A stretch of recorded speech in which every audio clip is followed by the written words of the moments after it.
Hi, this is John Bathurst with Compass and Bathurst Coastal Properties here in Manhattan Beach. Cheers.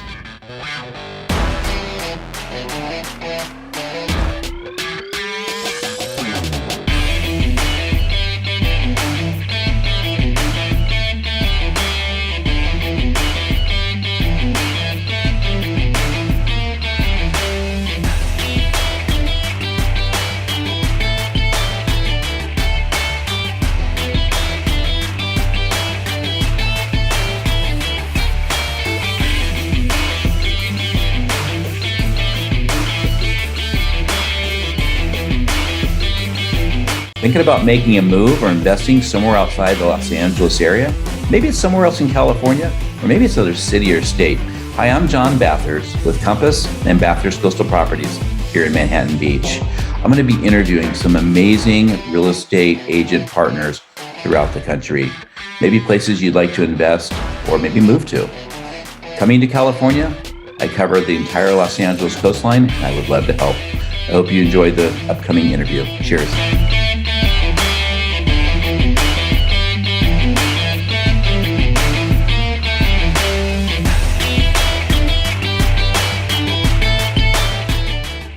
Hey everybody, John Bathurst with Compass and Bathurst Coastal Properties in here, beautiful Manhattan Beach.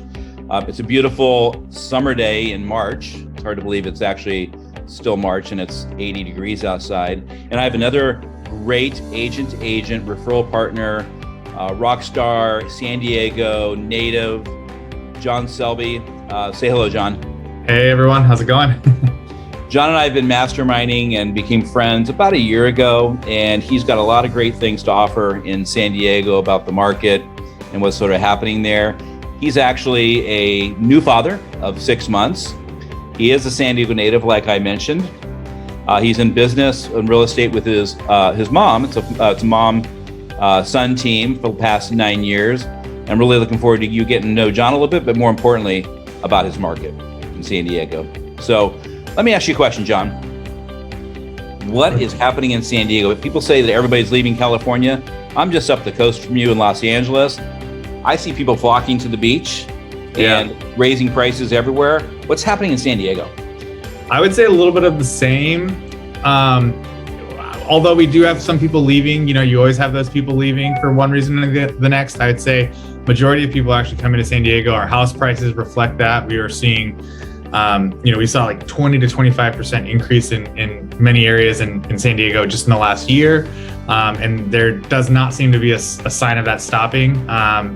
Although we just got nominated as the least affordable city in California, I believe, or it might even be the country. I saw that. People still want to be here. People still want to live here. They want to pay the sun tax, all that good stuff. They want the 75 and sunny on a, whatever it is, March 2nd. Right.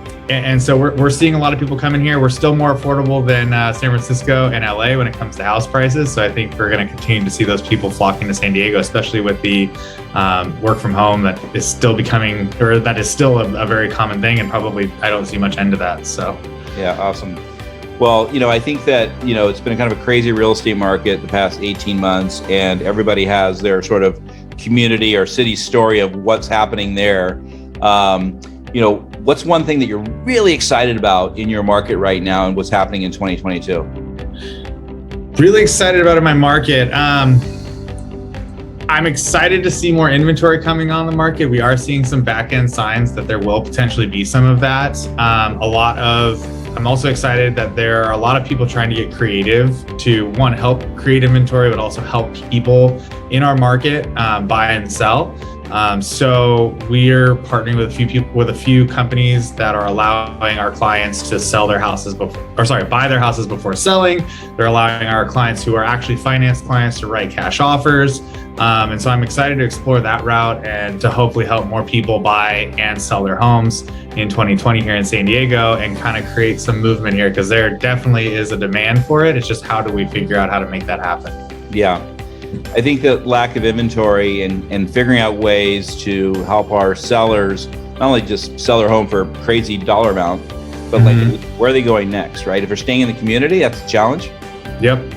That's what I'm talking. That's what I'm talking about here. We've been working on this the last 2 months. How do we help people? Because there's sellers that want to sell, but they're afraid to sell because they don't know what they're going to be able to do on the other side of that. So how do we fix that problem? And I think, I got off a secondary call today. I think this is going to be the solution. So we're going to actually be able to help them buy the new house before they sell that old one. Gotcha. That's great. That's awesome. Yeah. You mentioned, it's 70 or 80 degrees there in San Diego. It's March 1st, right? Yeah. I'm up the coast and we're having we have the same weather pattern. Right. So we do have 4 seasons. Most people don't think we do. We have 4 seasons. It's like from, right? Like maybe a day of winter. So, but if you were to look at the regular seasons, is there a favorite time of year you like in San Diego? Is that a personal question or is that a real? Well, I think let me rephrase it. Okay. If people are coming to San Diego, is there a time of year that people are frequent or come to San Diego more than other, just say summer vacation, right? So somebody's gonna come visit in the summer. Obviously, people are out of school. Mm-hmm. But is San Diego like, is spring, fall, summer, winter? What's your opinion about that? I think some of the most maybe underrated times of year for San Diego would be that late April, early May before the summer rush, because you actually end up getting really good summer weather before the May gray and the June gloom comes in. Yeah. And then also that late summer or like early fall, like mid-September to like middle of October, those are months that people I think it's ingrained in their head that it's bad weather. Even though in San Diego, I think it's some of our best weather, like our most temperate weather, the water's still warm or warming up, things like that happen. Yeah. So in my opinion, those are the best times because you avoid some of the crowds, even though we end up with tourists pretty much year round here in San Diego. Sure. I think that would be, if I had to pick 2 times to tell people to come and that was the only times that they could come, those would be the windows I would tell them to come in. Gotcha. So April, May? Yep. Beginning, like middle of April, beginning of May, middle of September, middle of October. Yeah. So Indian summer in September, October, kind of Indian summer. So you mentioned May gray and June gloom. We talk about that up the coast, right? All the way up down the California coast. Most people who aren't familiar see this and they go, I thought it was always sunny here. Right. No, it's just May gray or it's June gloom, right? Exactly, yeah. Just that marine layer, that drastic change in temperature, all that good stuff. Yeah. So if you were to forecast what's going to happen if you're talking to a client, they haven't bought, they're looking to buy, they're looking to sell, maybe haven't sold. What is your conversation with them this year in terms of what's happening in the market? That's a great question. It's definitely going to vary for client to client and financial situation and desperation and all those kind of things. But overall, what we're seeing and what I'm getting advice from lenders, advice from financial people, rates are going to go up. It's going to make things a little bit less affordable. So if you're in a position now where you need to buy, or you need a bigger house, or you need a smaller house, or something like that, I would say time is more of the essence, because you could get priced out. Even if the housing prices don't increase, you could get priced out of a house that you really love because the interest rate goes up and now your affordability factor goes down. Right. So I'm taking certain clients, that's the conversation that we're having. Other clients who maybe are a little bit more cash flush or a little bit more savvy when it comes to, they're like timing and they don't need to buy right away. And, they're more, maybe they're buying more for like a luxury situation. There might be an opportunity with the rates going up that there's a slight pullback and they're not having to pay as much for the home that they want, or they're not having to bid so high over. Maybe they're still having to pay asking price, but they're not paying $150,000 over the asking price, something like that. Right. Could come if we see rates jump, consistently into the 4 and 5% range. Yep. I saw a really big slowdown at the end of 2018, where it seemed like the market just stopped because interest rates hit like 5 and 5.25. And it's like every buyer just vanished, stopped answering their phone call, stopped answering phone calls, stopped looking at listings, all that kind of stuff. So I think that something like that could happen. But at this point, we're just speculating because right now there's still 8, 10, 20 offers on houses, and it's just a rat race out there. So that's both positive and can be a little challenging for obviously buyers. Yep. Do you have any concerns about the market this year? Is there anything that you would sort of, if a client said, what would be the harm in waiting, or something else that might be on the forefront of that concerns you? I don't have any I mean, obviously we never know. We don't have a crystal ball, but from what I'm hearing, I don't have any concerns in home prices going down. I don't think a buyer's going to buy a house this year and then, in 6 months be $50,000 underwater. That's, in my opinion, highly unlikely. I think the biggest concern is just that housing prices are going to continue to go up. If the interest rates catch up, it's going to take a while for that kind of to change. So people are going to constantly just be spending more and more money for that next house. A house sells for $800,000. You better believe the next house is getting listed at $810,000. So, Right. how does that, it just keeps on going. So what's people are moving to the market and then people are moving out, but with people moving in, give me the top 3 reasons why maybe people are moving to San Diego in different geographic areas. Is it schools, job, lifestyle? I mean, what's sort of driving people to San Diego?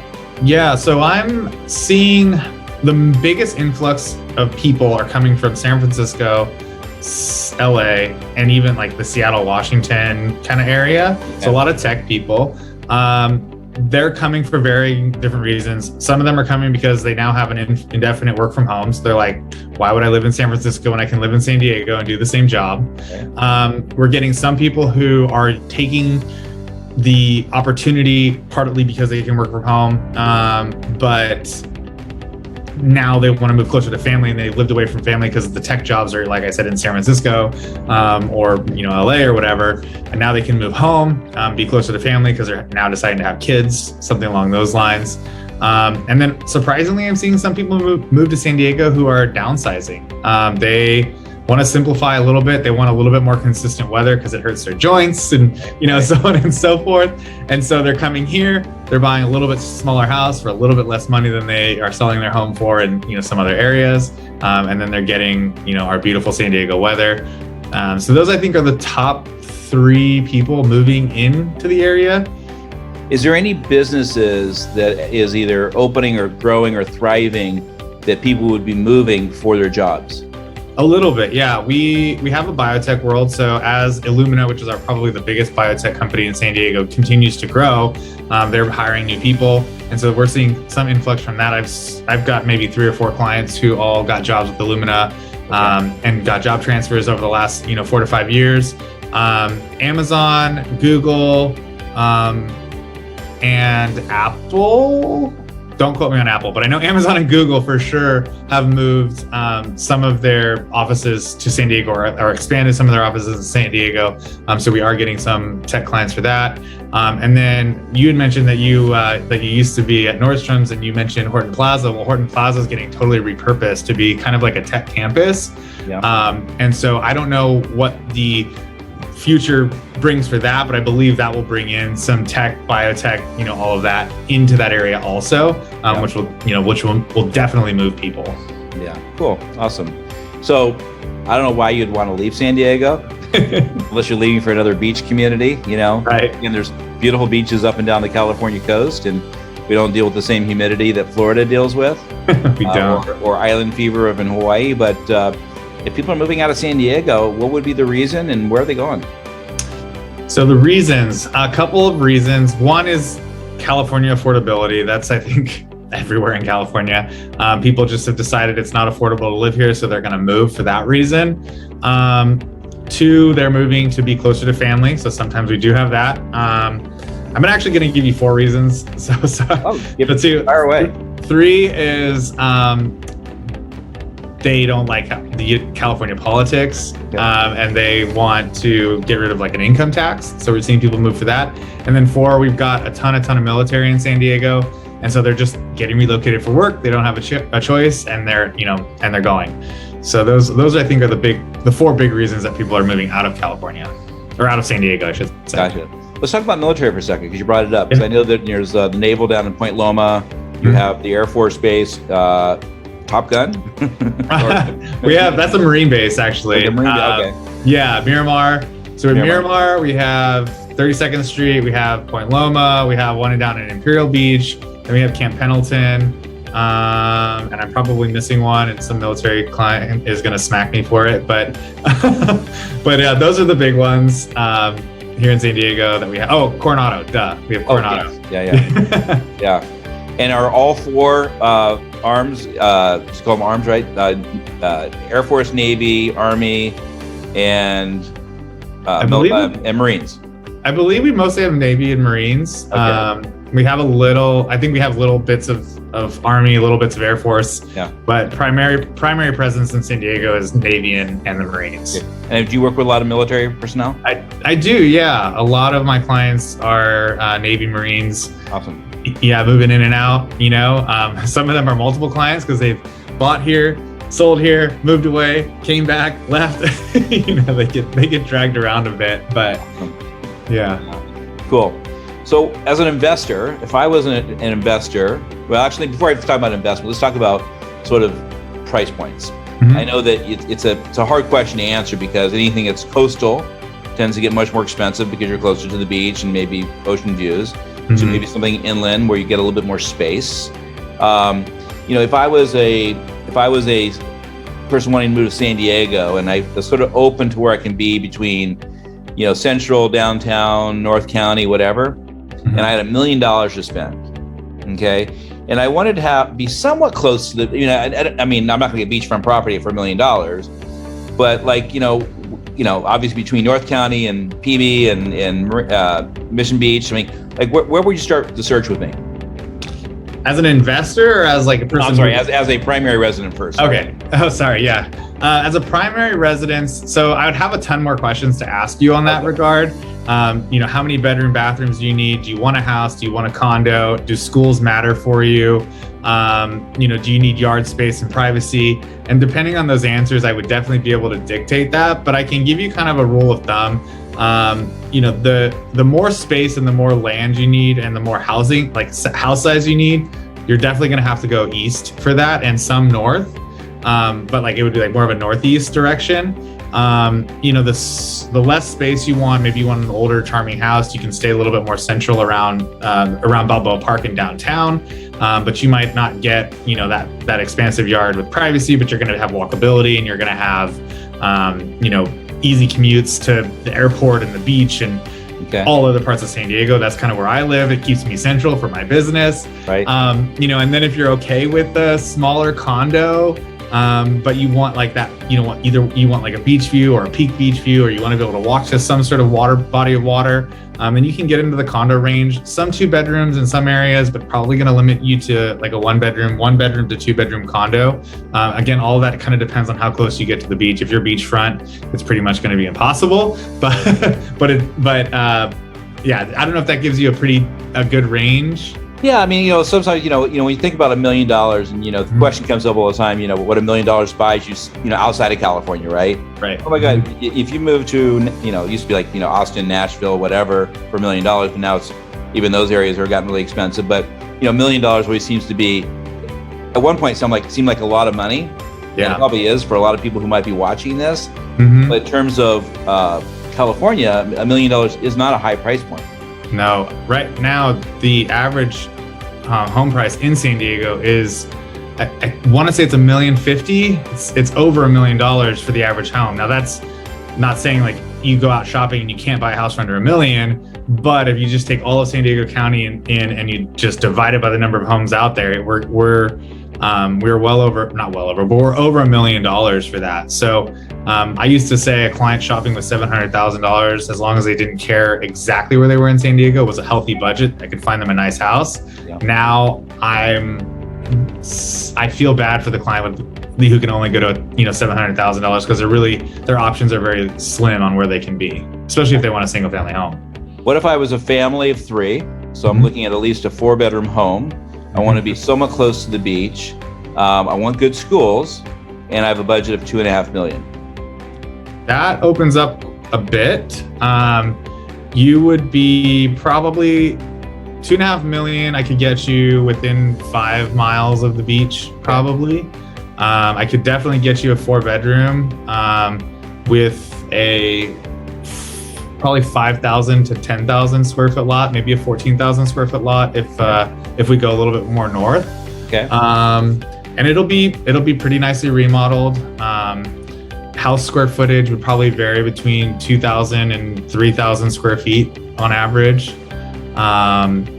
Single story, double, 2-story, whatever, kind of whatever you prefer. And then you would be able to stay in some of our in some of our top school districts. Gotcha. With that too. It would, in some of our like best school districts, it would probably limit you a little bit. You wouldn't be like, you wouldn't have your pick of the litter for home options, but you would definitely be able to find homes that fit your needs. Gotcha. Cool. That gives me a little bit of more information there. I know more specifics about, lifestyle and what's important obviously would come into play there, but right. Knowing that, $1 million can get, get you something, but not the dream home, and maybe 2.5 get you, couple more steps closer. Yeah, $1 million would probably get you within 10 to 15 miles of the beach. Yeah. And, 2.5 would get you within 5 to 3 miles of the beach. But $1 million would probably get you like under 2,000 square feet, where 2.5 million would get you, over, and probably in some cases substantially over 2,000 square feet. Gotcha. Of a home, and then lot size varies.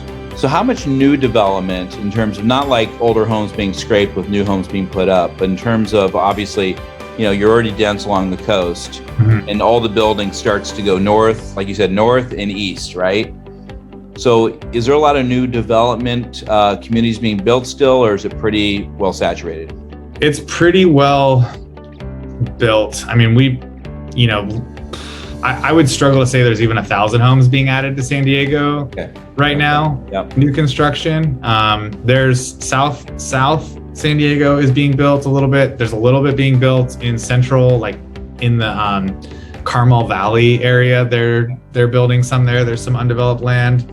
They're doing a little bit of building up north in like the Escondido, San Marcos, Fallbrook area. Okay. And then I know of like one random tiny KV home building out east. Okay. But I think they're building like 4 acres or something. Like, it's not anything substantial. So, so the number of homes being built, you're kind of existing with the most part, you're not seeing number of houses in San Diego County double, like in some areas. No, we're seeing some larger complexes, condo complexes going up in some of the metro neighborhoods, and metro meaning like central, like kind of more walkable neighborhoods. Yep.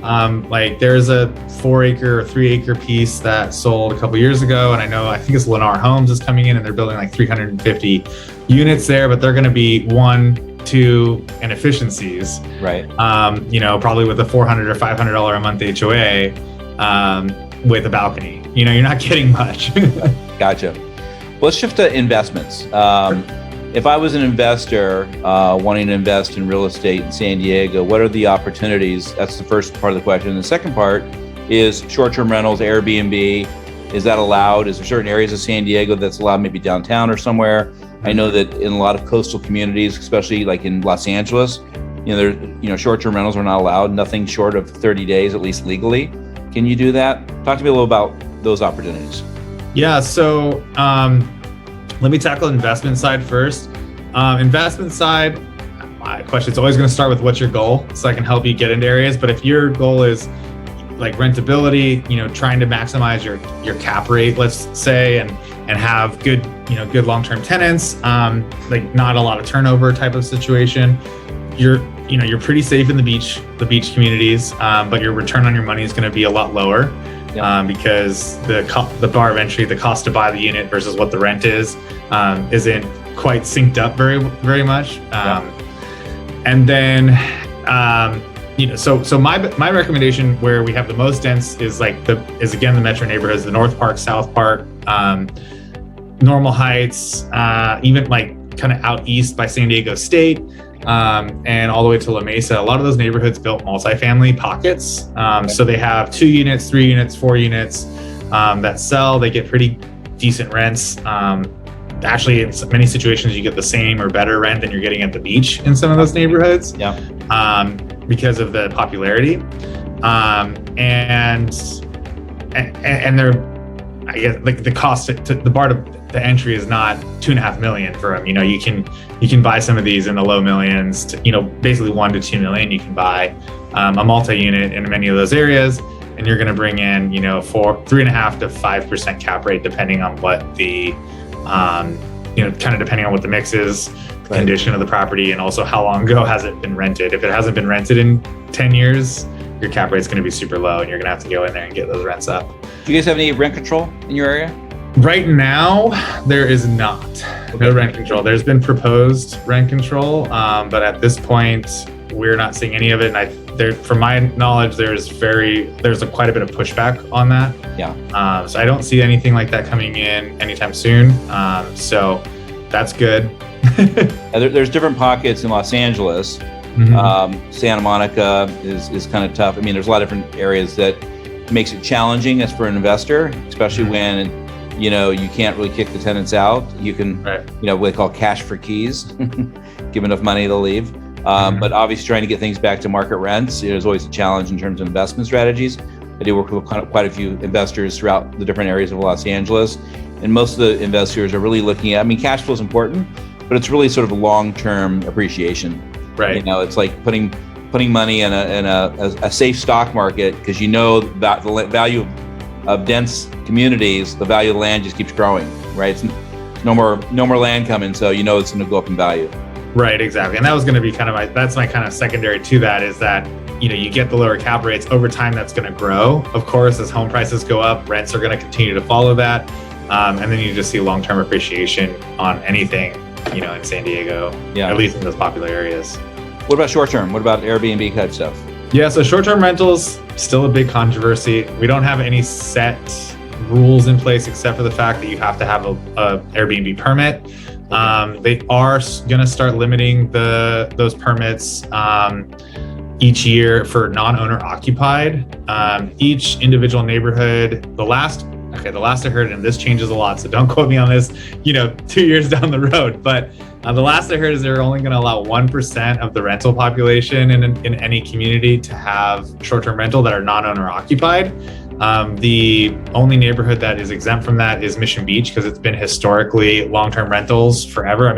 Literally the prices of the houses in Mission Beach are based on the short-term rental prices, not on any other thing. So they're actually allowed to have like 30% non-owner occupied vacation rentals there. So that's higher, but that's still much lower than what they are right now. I think right now it's at 50 or 55% of the homes in that area are vacation rentals. So that will cut into that a lot. And so that's been like the proposed, and I think that's the direction that San Diego is trying to go with short-term rentals. The other caveat but the other like kind of freebie on that is if you live on the property, there's no restriction. You could, to how many. So that doesn't go into that 1%. Yeah, basically, if you live on the property, you're allowed to have a short-term rental permit, regardless. So your rules are much easier, and as an investor, and getting rental income. Nearly impossible short-term up here. Everything needs to be like, again, minimum 30 days. Right. For most of the coastal areas up here. Yeah, a lot of HOAs are the only ones that are really putting those 30-day restrictions. Gotcha. And there is going to be like a good citizens kind of piece to it eventually. If you're a short-term rental owner and you keep getting like noise violations and neighbor complaints, you might get removed off the list of people who are allowed to have short-term rentals. Yeah. So managing it correctly will be a big factor. We have a lot of companies who do short-term rentals here in San Diego that they manage them for homeowners.